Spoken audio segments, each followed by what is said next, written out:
Think of every left-handed person you know. Now think about how many left-handed world-class boxers, fencers, and baseball pitchers you've heard of. That number is wildly out of proportion, and the reason has almost nothing to do with skill. Let's start with the actual puzzle here, because on paper, and by every rule evolution normally follows, left-handedness should not exist at all. Roughly 10% of people on Earth are left-handed.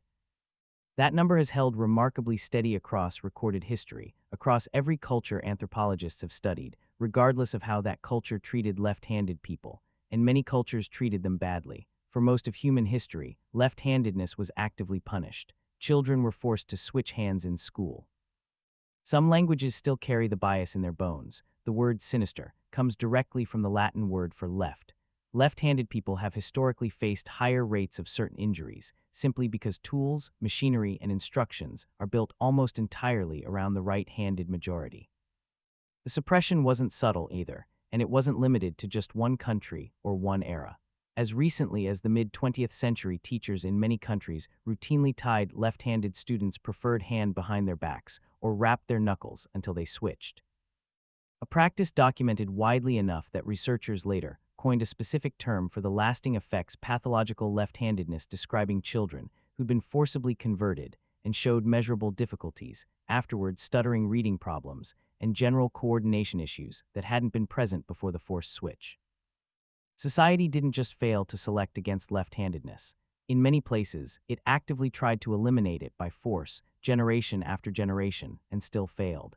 By every normal rule of evolution, a costly trait with no clear benefit should shrink over generations until it disappears. This one hasn't budged in thousands of years, so the first question isn't why left-handedness exists, it's why hasn't it vanished. The genetics turn out to be stranger than expected. Handedness isn't controlled by one simple gene the way eye color roughly is. British psychologist Chris McManus, who spent decades studying this, proposed something called the right shift theory. His model suggests most people carry a gene that nudges development toward right-handedness, but it's not absolute. It's a nudge, not a rule. Identical twins who share essentially the same genetic code still end up with different handedness in a meaningful percentage of cases. Something during development, possibly random, possibly related to conditions in the womb, is deciding this independently of genetics alone. Handedness isn't purely inherited. Part of it looks almost like a coin. Flip your biology runs once, early, and then locks in for life. That coin flip may happen earlier than anyone expected. Ultrasound studies tracking fetal movement have found that a preference for sucking one specific thumb over the other shows up as early as 15 weeks into pregnancy, months before birth, long before any social influence or environment could plausibly be shaping the choice. Follow-up research tracking those same children after birth found a strong correlation between which thumb they preferred in the womb and which hand they favored later in childhood. Whatever decides, this is apparently already running before a baby has even been born. But a coin flip doesn't explain why the outcome consistently lands at 10% worldwide, generation after generation. Random chance alone should drift around. This number doesn't drift. In 2004, French researchers Charlotte Forey and Mitchell Raymond went looking for an explanation, and what they found had almost nothing to do with tools or writing at all. They studied handedness rates across traditional societies with varying levels of interpersonal violence and found something striking. Societies with higher rates of homicide and physical conflict also had higher rates of left-handedness. Peaceful societies trended lower. The pattern held up across multiple independent populations. Their theory is now known as the fighting hypothesis. The logic works like this.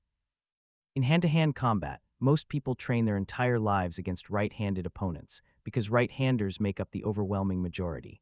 A left-handed fighter throws punches, aims blades, and moves from an angle almost nobody has meaningfully practiced against.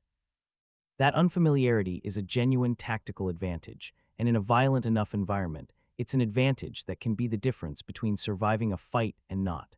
Here's the part that explains why the number stays locked at 10% instead of climbing higher. This is called negative frequency-dependent selection, and it's a strange kind of advantage. It only works while left-handers stay rare. If half the population became left-handed, the surprise factor disappears completely. Right-handers would simply start training against left-handed opponents as a normal, expected possibility, and the advantage would vanish. The trait's usefulness is directly tied to staying uncommon, rare enough to surprise. common enough to survive. That balance is the whole system. There's a neurological layer to this too, and it might explain why the surprise factor is so real in the first place. Studies using brain imaging have found that left-handed people, on average, show less strongly lateralized brain function than right-handers, meaning language, spatial reasoning, and motor control are distributed slightly more evenly across both hemispheres instead of concentrating heavily on one side. A more evenly split brain, a less predictable body. Some researchers now think this may translate into genuinely less predictable movement patterns, subtle differences in timing and trajectory that a lifetime of practice against right-handed opponents simply hasn't prepared people for. The advantage might not be purely about which hand throws the punch. It might be about a nervous system that was never built quite the same way to begin with, which brings us back to the sports data from the beginning.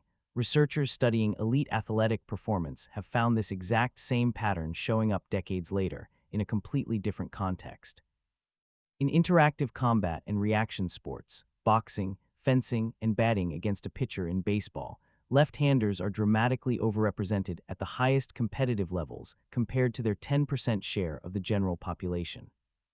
In elite fencing, left-handed athletes have made up as much as a third of top competitors in some studied cohorts, roughly 3 times their share of the general population. In baseball, left-handed pitchers face batters who see far fewer left-handed throwing motions across a season, giving each pitch a split-second unfamiliarity advantage that adds up over an entire career. But in individual, non-interactive sports like golf, where there's no opponent actively reading and reacting to your movements in real time, that advantage almost completely disappears. Same trait, same rarity, same ancient logic, just running on a scoreboard instead of a battlefield. Here's where it gets stranger, though, because humans might be alone in this entire arrangement. Chimpanzees, our closest living relatives, show individual hand preferences, meaning a specific chimp will reliably favor one hand over the other. But at the population level, chimpanzee handedness splits close to 50-50. There's no consistent species-wide lean toward one side the way there is in humans. As far as researchers can tell, this stable, population-wide right-handed majority, with a protected left-handed minority locked in place by its own rarity, appears to be a distinctly human arrangement.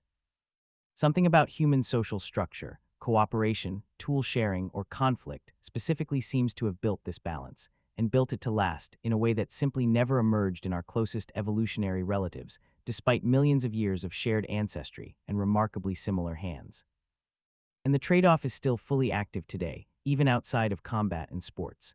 Modern tools remain overwhelmingly designed for right-handed use. Scissors, desks, car ignition placement, spiral notebooks, power tool safety guards, almost all of it assumes a right-handed user by default. Right down to which way a doorknob turns. Left-handed people still report higher rates of minor injuries from tools built without them in mind, particularly power tools, where safety guards and blade angles are engineered around a right-handed grip and can expose a left-handed user's hand to the cutting edge instead of shielding it. The disadvantage that should have erased this trait thousands of years ago genuinely never went away. It just kept getting outweighed by something else, in exactly the context where being different from everyone else was worth more than being comfortable. So the next time you notice a left-handed pitcher, a left-handed fencer, or just someone struggling with a right-handed desk in a lecture hall, understand what you're actually looking at, not a random quirk, not a flaw evolution forgot to fix. A trait that has been too costly to keep and too useful to lose for thousands of years running, held in permanent, delicate balance by the exact same rule that made it valuable in the first place. Stay rare enough to surprise everyone else, and the disadvantage turns into the whole point.